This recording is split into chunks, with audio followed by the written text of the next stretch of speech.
When you hear the words medieval dungeon, you probably think you know the story, right? Torture racks, skeletons rattling in chains. But what if I told you the real story is actually way, way worse? Today, we're unlocking that terrifying truth.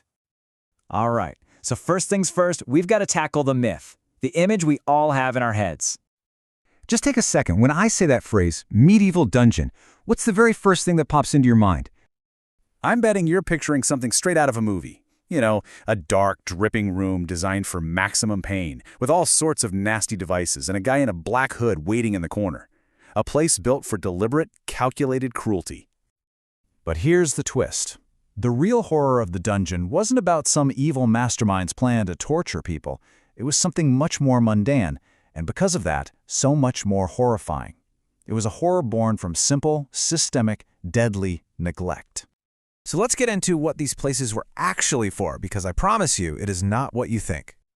Check this out. This quote from way back in the 13th century completely flips our modern idea of prison on its head. Think about that. The goal was to confine, not to punish. So here's the key thing to understand. Being sent to the dungeon wasn't the punishment itself. It was basically a waiting room. You were just thrown in there to be held until you could get a trial, or until your family coughed up a ransom, or, until it was your turn for execution. The real terror wasn't the sentence, it was the wait. And let me tell you, this waiting room was a place of absolute, unimaginable suffering. Just not the kind we see in the movies. I mean, listen to this desperate complaint from the 1500s. The person writing this is saying the conditions are too bad for pigs, and the food isn't even fit for dogs.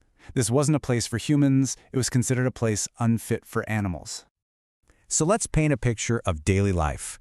You're packed into a tiny space with tons of other people. Men, women, it didn't matter. There's no toilet, just filth everywhere. It's pitch black, it's cold, it's damp.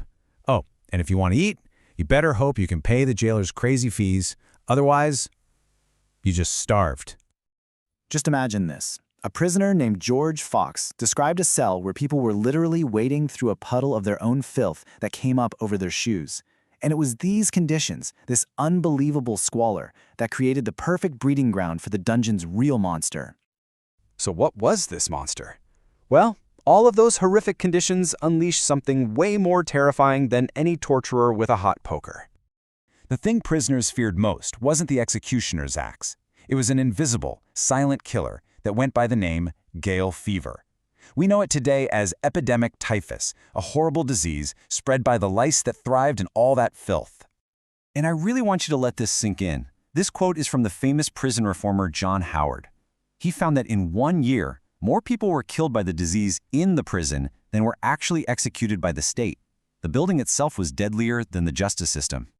And to give you some perspective on just how bad this was, during the American Revolutionary War, the British Navy lost about 2,000 sailors, not to cannon fire, not to battles at sea, but to gaol fever that they caught from criminals who were forced into service. It was an epidemic just boiling beneath the surface of society. And here's the truly wild part. This killer didn't stay behind bars. In a grim, ironic twist, it often walked right out of the dungeon with the prisoners and into the courtroom to meet their accusers. You can see it here. It happened time and time again. In Oxford, a pestilent savor, basically the stench, coming off the prisoners was so bad it killed over 300 people in the courtroom, including the judges. In London, it took out the Lord Mayor himself. This wasn't just a problem for prisoners. It was a full-blown public health crisis. So, what's the big takeaway from all this? How should we really think about the medieval dungeon now? Well, the myth is a horror story about active cruelty, a bad guy with an axe. But the truth is a far more chilling story about simple, systemic neglect. The real terror of the medieval dungeon wasn't the threat of a quick, violent death. It was the near certainty of a slow, miserable death from filth, starvation, and disease. So I'll leave you with this final thought. What's actually more terrifying? Facing a formal death sentence from a judge? Or knowing that the building you're just waiting in is already executing you?